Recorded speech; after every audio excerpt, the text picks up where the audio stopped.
he thought the Evan Williams eggnog, probably the better eggnog of the eggnog family, I guess. For the whiskey? Of the greater eggnog family. The greater eggnog family. Yeah.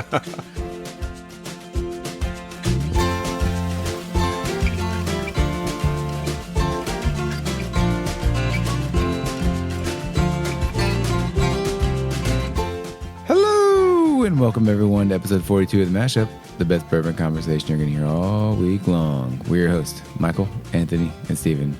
Hey, guys. Hello, everybody. Hey!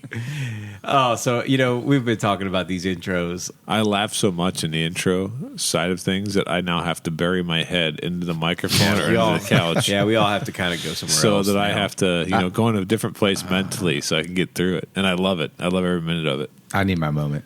I mean, My focus moment. All right, so, just one time, I was telling Steven this earlier, just one time I want to go into a liquor store and, be getting ready to head out of the liquor store, and I want the guy to be like, hey, you don't want to leave just yet. How, right now during, our COVID times, they basically have just been putting stuff out at random times throughout the day. It seems like those random times never line up with when I'm in there, right? Oh, yeah. So, there needs to be some time where I'm just, getting ready to walk out the door and somebody be like, hey, you don't want to leave just yet. I want somebody to do that to me, Yeah, and then, you go over there and you get a good bottle. That happened for 2 weeks at Total Wine with me. But it was a guy I would walk in there and he would say, the Blanton's is over there or this is over there. And I'd be like, oh, awesome. And it was at open. Now they never have anything at open. It's always at 2:30, yeah, 2:30 in the afternoon. And there's always 5 people who are in a no because they claim they don't talk to the manager, but the manager's over there I don't tell anybody anything. Of course you do. Why else are there people standing here at 2:15? I'm happy. One thing, I'm happy that people that work on Saturdays, the hardworking, our blue-collared Americans that work on Saturday mornings, that they always missed out on all the good bourbon on, Saturday morning releases. Now they get an opportunity sometimes, during the day, during the week to get some, but it's never me. So, I'm happy for them, but at the same time, I'm kind of upset at them. So, there was one time I was leaving, it was in the summer, I was leaving Total Wine and just kind of checking my phone at a red light, and I saw where they put out something, and I had just left there. I was not very far from the store, so I tried to turn around, but of course, as Steven would know, and Anthony, you would too, trying to turn around and get back to anywhere in Lexington's impossible. Oh, yeah. So, by that point, you're just give up because you're not getting back. So did you get back or not? I did, and the only thing they had left was E.H. Taylor rye. Oh, okay. I didn't get it. Now you were kicking yourself for that, right? Yes, of course. Well, as we alluded to on a lot of episodes, I'm kicking myself for a lot of things that I've passed up. But I seriously would like to just be in the right place at the right time. I don't know. I was trying to think. A buddy of mine, we were talking about a third buddy of ours, and he always seemed to be in the right place at the right time. I mean, the dude just falls backwards into bourbon, everywhere he's at, they just happen to have it. I was thinking, I don't know if there's ever been a time other than Blanton's or something like that I've really found something really, really good at the store, at the right time. Assuming that you are there at the right time, okay? Let's just assume you are.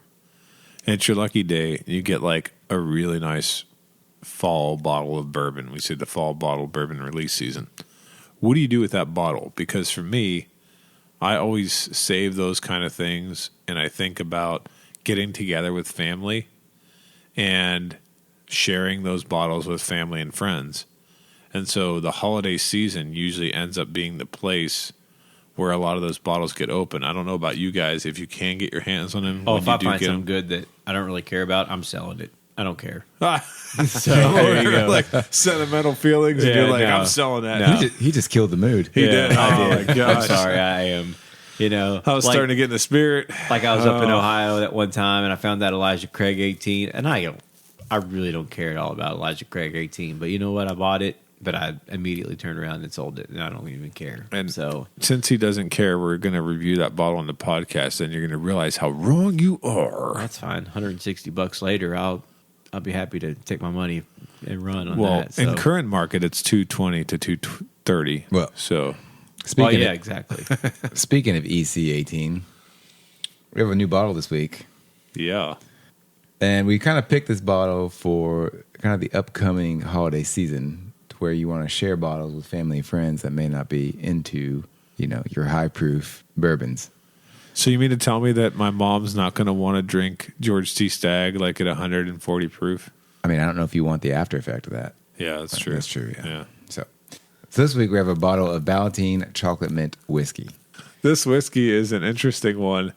It's the distillery is Saloon Spirits, and the bottle date is 2021. That's a Fortune 500 company, isn't it? I think it is, actually, because it only started in 2015 in Louisville, as near as we can tell, and now it's a company out of Austin, Texas, that must have been sold. The ABV is 30%, so the proof is 60. We know this is a 3-year-old whiskey. The mash bill is unknown, but it says on the bottle multiple times it's from grain. That's great. I'm glad that it's from grain. The MSRP on this guy is $25, and the big catch here is Ballotin, or however you pronounce this, is a company that prides itself on mixing whiskey with different types of chocolates and other flavors to produce some kind of special, what I would consider to be like a cordial type of a whiskey. Okay.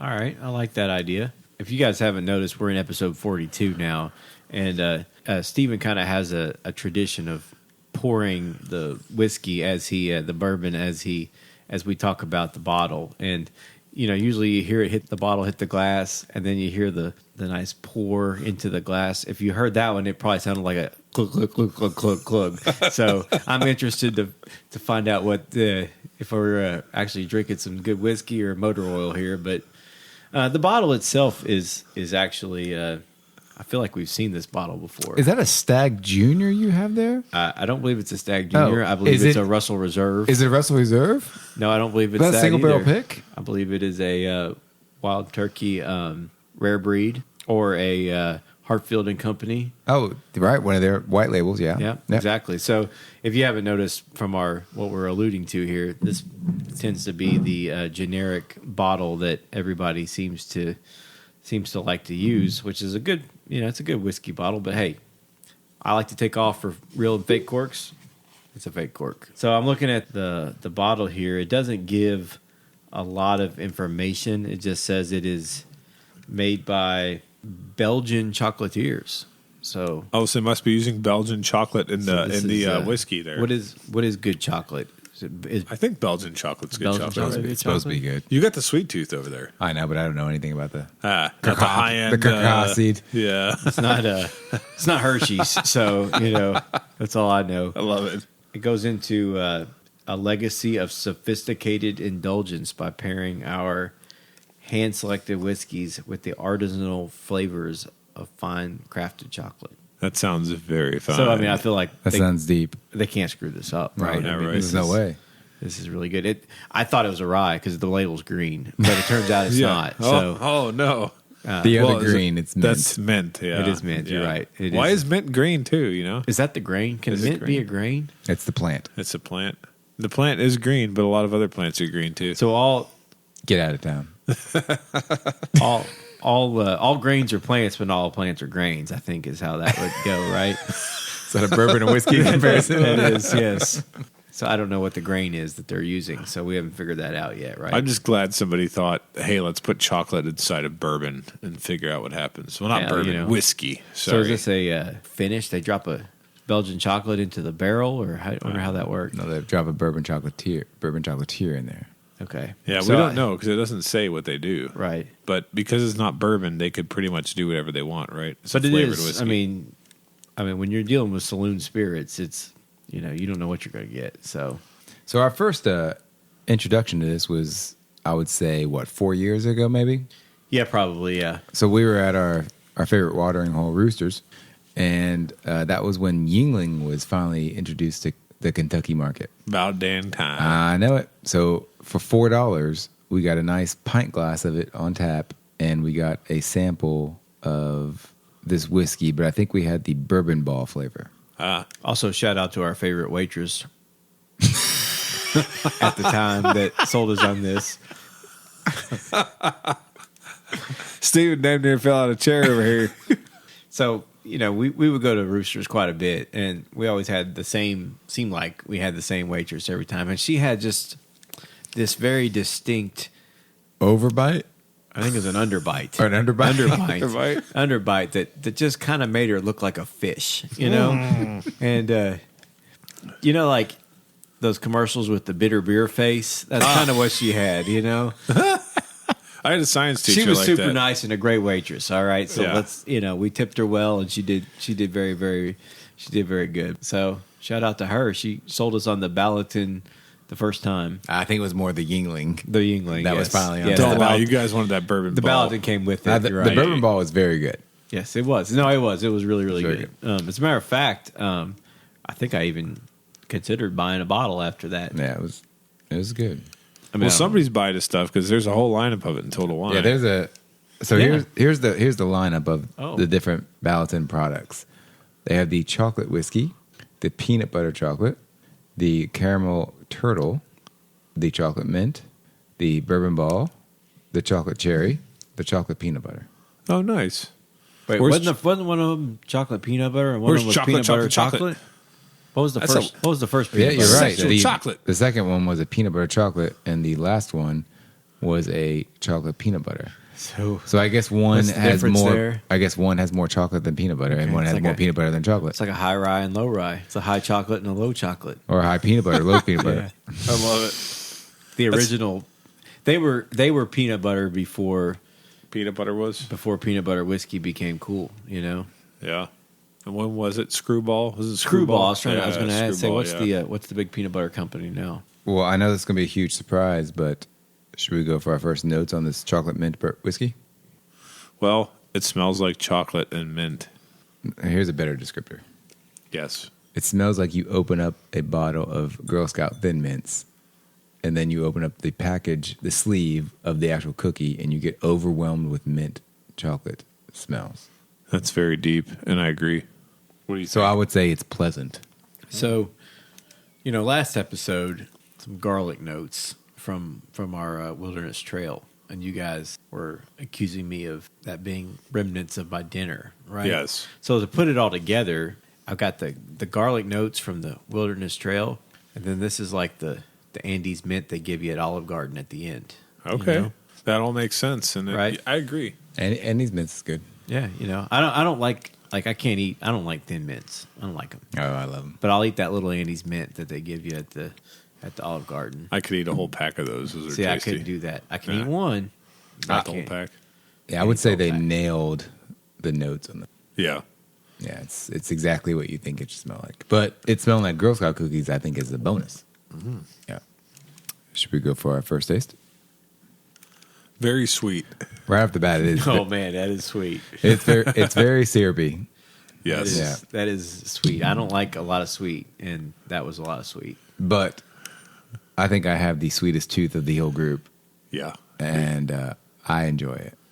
It's. I'm not going to say I'm going to enjoy an entire glass of it, but for the little bit that we poured, it's nice. So, what do you do with something like this? Like, you don't drink it like we're drinking it right now, do you? Well, the whole reason I brought this out is for like after dinner drinks with like the family, let's say for Thanksgiving coming up, or Christmas. But is that how you drink it? You drink it on ice? Do you mix it with coffee? Oh, I think on ice might be. Pour it on I ice think cream. I mean, what do you do? I think with all it? the above sound really good actually. Yeah, or make you could probably make a martini with it, use it as a flavoring in a martini because people make all different kind of How about a milkshake? lemon drops and milkshake. Yeah, you can definitely use it for that. Is this one of those bottles you keep in the refrigerator? Or the freezer? I mean, do you have to Is this refrigerate next- this after opening it? I mean, this was like one of those kind of. I don't think perish? so. It's Does not it say a. that on there? Oh no, it's not a cream like. No, it's not a cream. It's Yeah, not there's like no cream in there. So Buffalo Trace's bourbon cream or the chocolate ball from 1792 from Barton chocolate ball. yeah. So do you guys have any like bottle traditions you have with family for the holidays? I tend to do like a Weller 12 around Thanksgiving. So anybody that's around will Very get some nice. Weller 12. And then I always post on Instagram fake Weller 12 tasting notes with pumpkin pie, of course, because my mom makes some killer homemade pumpkin pie. Nice. So I'm practicing what I preach, though. I actually do drink the Weller 12 with the pumpkin pie. I don't know what that's like. Yeah, well, Yeah. Well, you this don't year have I'll a invite you 12. over. So I don't really have any traditions, but I did get in a pretty deep conversation about eggnog with the guy that worked at Kroger Liquor one Ooh. time. So he tended to like maybe we could try it some episode before Christmas. He thought the Evan Williams eggnog, probably the better eggnog of the eggnog family, I guess. For the whiskey. Of the greater eggnog family. Greater eggnog family. Yeah. We were just talking about, like he had just put it out. It was like, I think it was a couple Christmases ago, and they just put it out, and he was like I think Benchmark puts one out, Evan Williams puts one out. They all put them All out. the high class ones. All right? the high class ones, absolutely. And so he thought the Evan Williams at $8.99 was his steal. Little sleeper. Yeah. If So they put out top floor benchmark eggnog, though, that would be the best. Top floor. Top floor. definitely. Yeah, I top think- floor. I think with that, like, I think when I think of the holidays, I think we normally open up a bottle of like Bailey's on ice. That always sounds good after eating turkey. Do you like Bailey's? I actually like it. I do like it as well, and I Yeah. think that's part of, again, not to be generic here, Bailey's Irish cream, but who drinks most of the Bailey's Irish cream? Greek people and Italian people, I think. Nah, yeah, that's probably true. That's probably true. So you were saying though, Anthony, before this episode that the Barton's Bourbon Ball was really, really good. Oh, yeah. So I know it seems like everybody puts out a bourbon cream. I think I know Boone Buffalo County, Trace is yeah, good. Buffalo Trace. That's true. Boone Yeah. County has one. I mean, they all have a. Yeah, regardless of like this category, which is not like anything we normally drink, because we're drinking usually just straight whiskeys and ryes and things like that. The Barton and Buffalo Trace, I know they're both part of Sazerac, but the chocolate bourbon ball is just some fantastic stuff. I would get that for anybody for a gift. I would have it around like in place of the Baileys, maybe, Right. that kind of thing. That's good. That's a good point. Yeah, and it's not Can you get that expensive. anywhere, or is it just It distillery? only pops up at like in places during certain seasons. Oh, right. So I expect to see it probably before I think they Thanksgiving. always have but, it at the gift shop. But they do, but it sells out at retail around here. Like somebody might get 6 cases, it might sit for 2 months, but it's gone. It's definitely a sleeper. But this cordial category, I definitely don't dislike it, because if you think about it, guys, like that's what's gotten the whole Kentucky bourbon when people are visiting. Nobody's wives really like our wives don't like bourbon, right? No. But if they go to Wild Turkey and they got like honey, American honey or something, they'll try that. And they'll say like, that's not bad, So that's kind of what I view this as, and Right. view that whole category as, is like a bigger gateway, I guess, to bourbon. So would Steven lose his man card if we texted him and asked him what he was doing? He said, I'm just sitting around watching some football and drinking some chocolate mint Ballotin whiskey. I would just say, it's okay. I wouldn't judge him for it. No. You gotta like what you like, Yeah, you like what you It's like, okay. That's It's got whiskey in the name. That's fine. There's actual whiskey in this, right? It's whiskey. It's 3 years old. Yeah, that's right. So it's pretty well aged too. That's a higher age than some of the stuff we've reviewed. So I'll tell you who this, we talk about how, a lot of people like this, like you said, this category. I'll tell you who this is not for. The people who are diabetic, because this thing would shoot your blood sugars through the roof, I think. I will not give you your insulin shot in your belly after this thing. But So, fellas, would you pass, try, or buy on the Ballotin Chocolate Mint Whiskey? Okay, it comes to me first, and I will say this. I'm not a huge fan of sweets in general. I like around Halloween and stuff, I'll eat a lot of candy. That's a weakness that I have. But generally speaking, when it comes to dessert at dinner, things like that, I'm usually like, I'm out, I'd rather just sip on a bourbon or, sit dessert out. And so even though I think the flavor of this is good, I'm a pass personally, just because it's too sweet for me. And when I compare it to other things like what we talked about before, like the bourbon cream and the Barton chocolate ball, I will drink those things with coffee or drink them on ice, because it's a different feel to it. It's got more of a bourbon forward flavor. This is straight like dessert to me, and that's why I'm passing. But I can see why that might be appealing to some. yeah, so I'll agree with Anthony. I'll pass. When I had it at Roosters, when we had the bourbon ball one, I liked it, but it was something different. I had never had that before. Like I'd never had a flavored whiskey, I guess you call this. I don't know what, cordial, whatever you call it. But then Anthony talked about the Barton bourbon ball and all that kind of stuff. So to me, that seems a little more intriguing. I don't really like sweets that much anyway. So to me, I have to pass. Seems like I'm the only glutton in the group. You do love your sweets. Yeah. So just drop all your Halloween candy off at Steven's door. Yeah, just go ahead and do that. So at dessert time, I would be the dessert coffee, and the whiskey. So I guess I can fit every category in at one sitting and kill myself doing it. As far as this product, I love chocolate mint like ice cream, but I don't know if I can do a whole bottle of this. I think if you see let's say the bourbon ball flavor, or maybe the chocolate, I would probably veer that way. And I would say definitely for the holidays, I'd say definitely be a buy.